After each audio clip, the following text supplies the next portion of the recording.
Hello, welcome back to my channel. My name is Rachel Dykhuis. I am a labor and delivery nurse by day, and pretty much every other hour of the day, month, week, I read. So I felt like April was a slow month, but now that I've added it up, I read 16 books. So I think just a lot of them were audiobooks, so I didn't see the growing stack, which is really fun when you just keep stacking books up. So this month I decided to do, I normally go chronologically how I read them. So I decided to do my least favorite to my most favorite this month. So it might be a little bit all over the place, but I thought it would be more fun to kind of build up to the best books. So the first, it was an audiobook that I listened to while I was cleaning my house because my construction's almost done.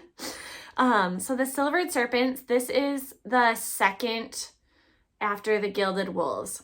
And I gave this 3 stars because honestly, I don't really know what happened. So normally an audiobook will hold my attention. So I don't know if it was me or if it was the audiobook. I don't feel like I was tuning it out, but I just don't feel like the storyline was memorable.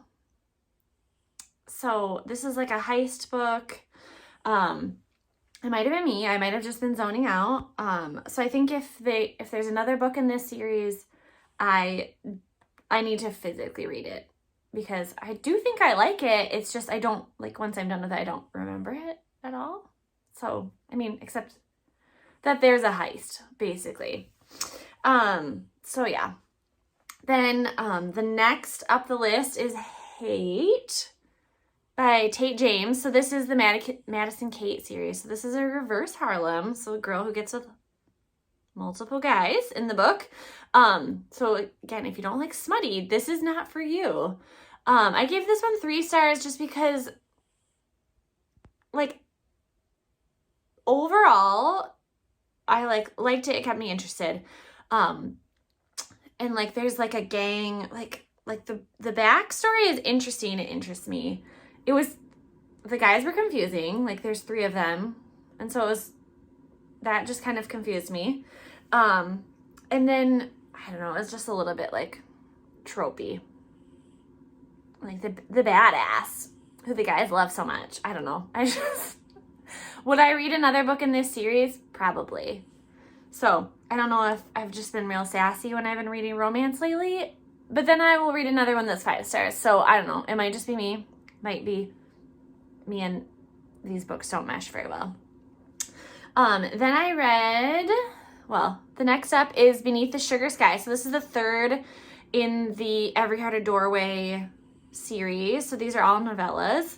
They're young adult. This one was good. It just wasn't my favorite. So it's kind of more of a Candyland situation, which honestly, all I could think about was how sticky everything must be. So that made me a little bit crazy. But yeah, I enjoyed it. It just wasn't there's other ones in the series that are way better, in my opinion. So, and then last of the 3 stars is The Righteous Mind. So I read this for the Sharon Says So book club.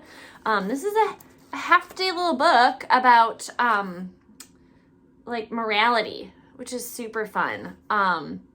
So definitely it was interesting. It's a little bit outdated because it was written in 2016. So he wrote this before some of our current political strains. But it is very interesting.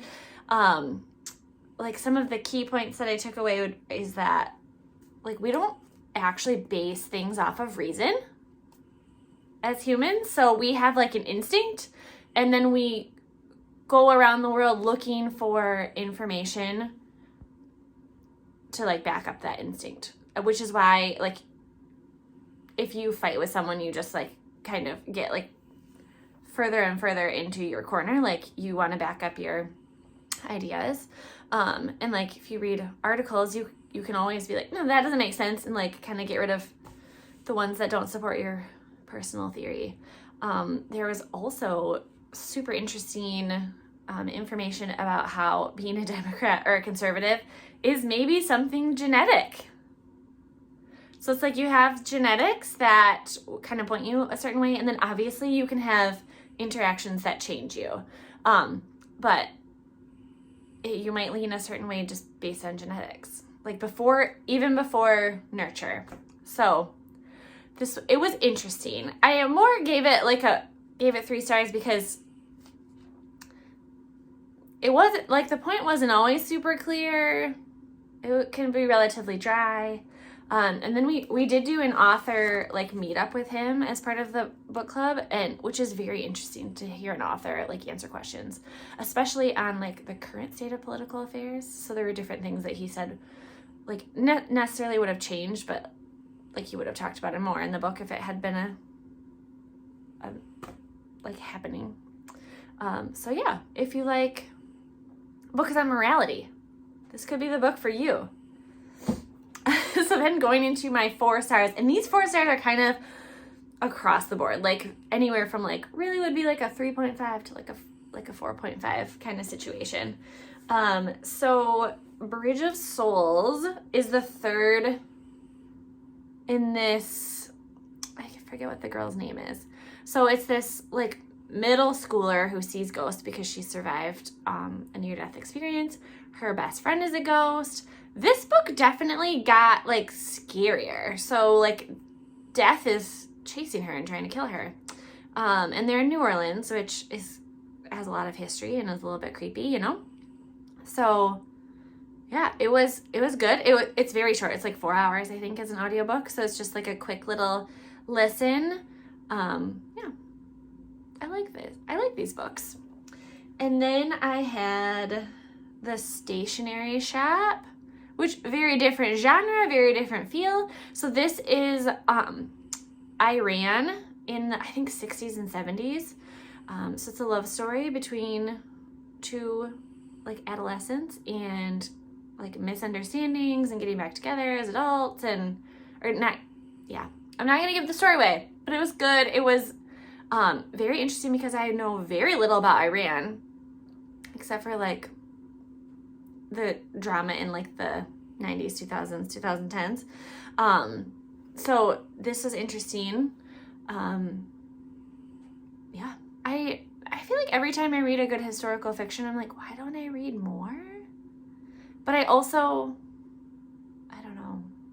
I feel like it just, like, makes me think, and it makes me sad about history. So maybe that's why I don't, because I feel like there's always so much trauma in historical fiction books. So I think that's why I don't read them more frequently. But A Stationery Shop by Marjan Kamali. I would recommend this. This is very good.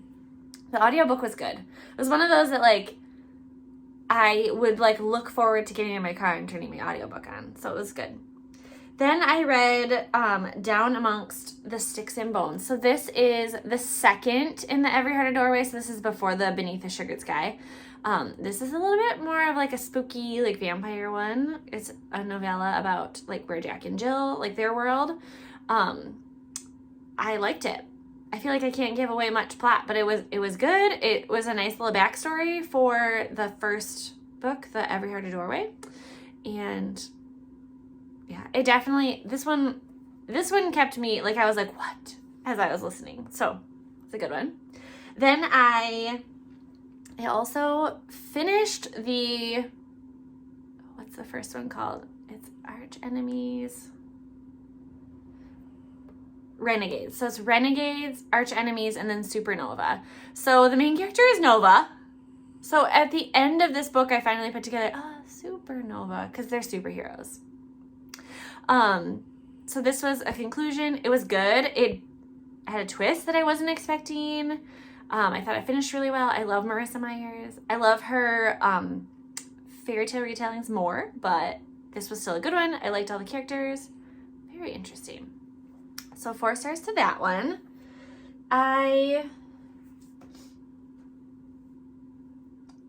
feel like, and then The It Girl by Ruth Ware. This one I have had on hold, like, since it came out.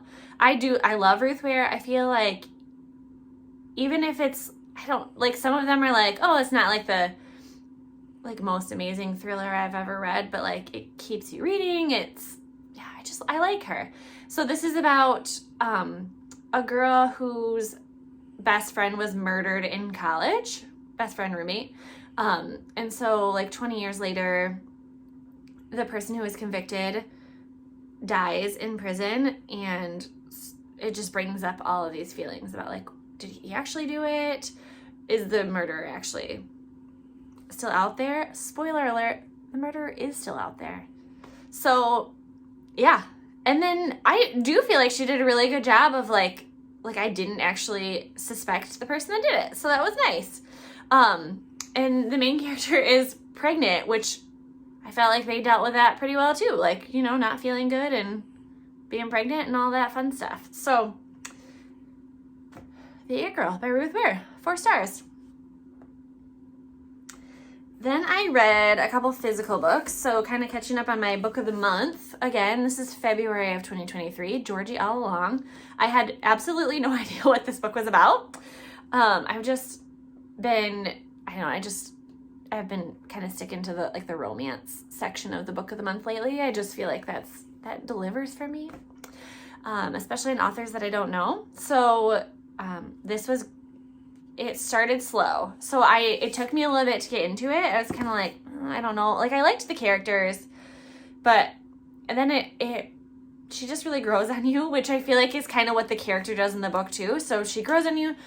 There's a really cute love story. There's some really good, like, family history drama as well. So yeah, I liked this. This was probably like a 4 point, higher than a 4. Like, it was good. It wasn't quite perfect, but it was a good one. And then I read Hellbent. So, oh my gosh, I love this. Like, this is creepy college. So, this is the sequel to Ninth House. Ninth House is, so our main character, Alex, short for Galaxy, is recruited into like a secret society. More importantly, she is recruited as someone who polices the secret societies at Yale, and like supernatural secret societies. So they like do seances and like creepy things. So the first one, I don't feel like I can give away what really happens, but the second one builds off of it. There are some trips to hell. It is creepy. It's great. It's high stakes. I love the main characters. I do feel like they left it open, like there could be more.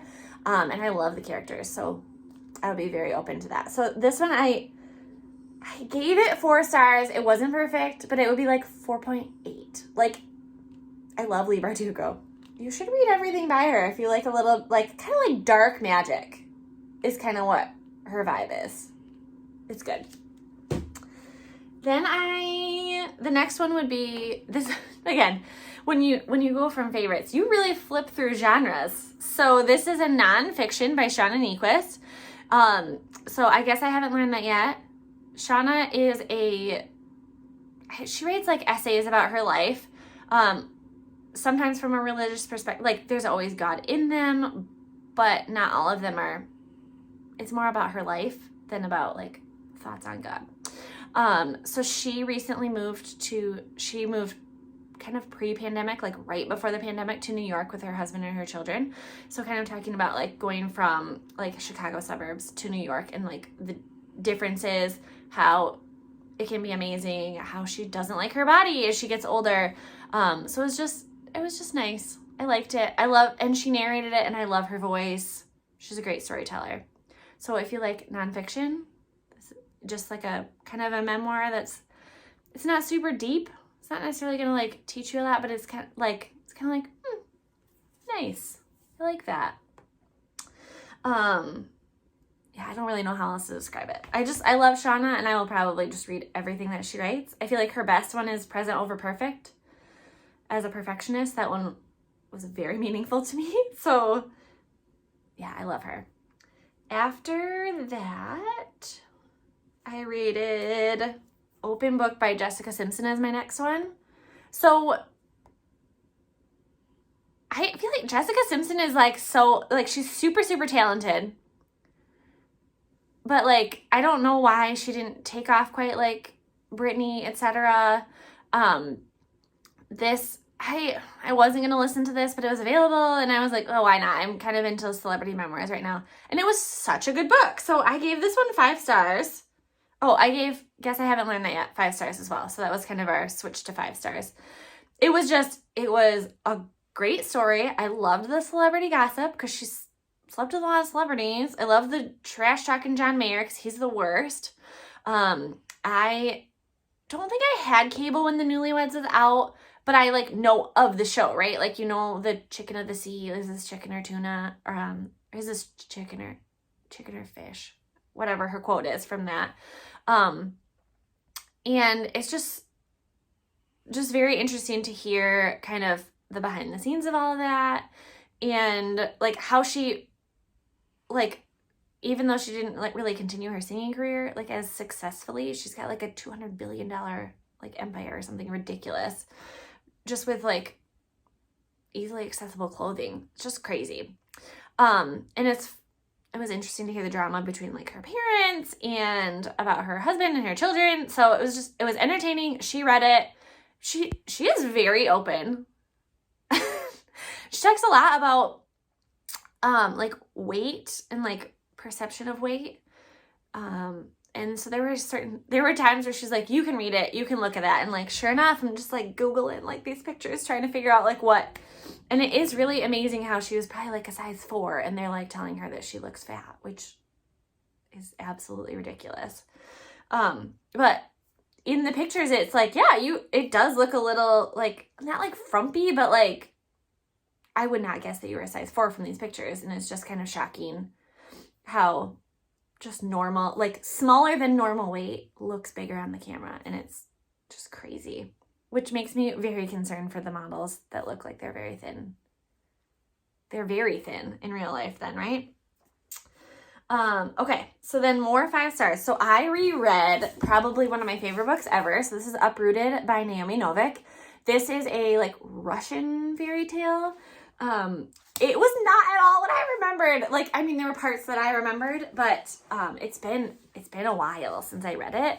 And I was a little bit afraid to read it because I didn't know if it was going to be as good. And it was as good. There was definitely a part that I was like, I don't remember any of this, and it dragged on a little bit. But the main character is amazing. The magic is amazing. I love like the backstory, the fairy tale part. I don't feel like I can give it away. It's about trees. It's about being uprooted from her community. Magic, crazy magic. It's very good. I love it. So, if you like fairy tales, this one holds up. I still gave it 5 stars. I don't feel like it's my favorite of the month because it just wasn't new and fresh. So, that's why I didn't like put it higher on my list. So then my last 2 were super hard because the one is like, I just love the author so much that I'm definitely blinded by the author. Like, I love her so much that I feel like I'm probably never going to give her book less than 4 stars. Like, it would have to be awful because part of it is just the feeling that these books exude. Like, they're just so delightful. Like, a happy place. So Emily Henry, I bought this, read it in basically one sitting. So I got it in the mail. I pre-ordered it because I was told that that's the best way that you can support authors is to pre-order, which totally makes sense. And so like Emily Henry, I'll probably always pre-order her books from now on because I know I'm going to buy them. And I want to support her. So she is a Hope College graduate, which is just super fun because I live in Holland. Hamilton, but Holland, super close. And so this is the first book that is on the East Coast. Most of her books are more like Michigan, like Lake Michigan adjacent kind of situation. So this was like East Coast vibes. So good. So the premise is that our main character and her fiance broke up. They haven't told their friends. They were invited to kind of like the weekend that I think they spend a week at one of the friends' parents' houses in Maine. And so the boyfriend, fiance, ex-fiance wasn't supposed to come, but they trick him into coming, and they don't know that they're broken up. I mean, they don't. So then they have to pretend to still be dating and then trying to decide like when to tell them not to, but they're also still in love with each other.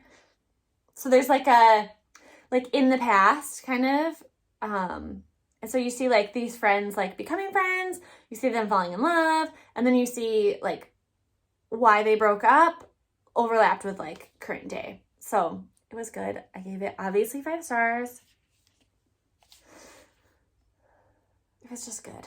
I liked it a lot. It's predictable in that, like, how a romance is predictable, but it was good. It was so good. I liked it. Okay. Could talk about her for forever.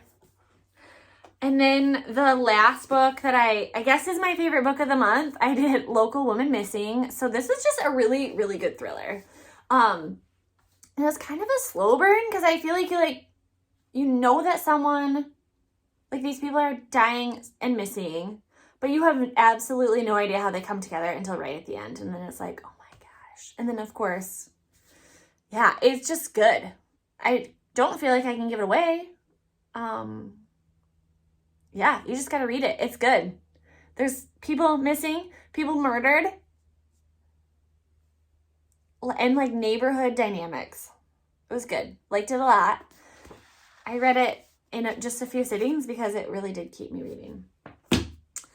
All right, I think that is all the books I read in April. So, yeah, it was a good month, and I feel like May is already off to a great start. Like, spoiler alert, 5-star on day one. It was so good. I will tell you about it in May.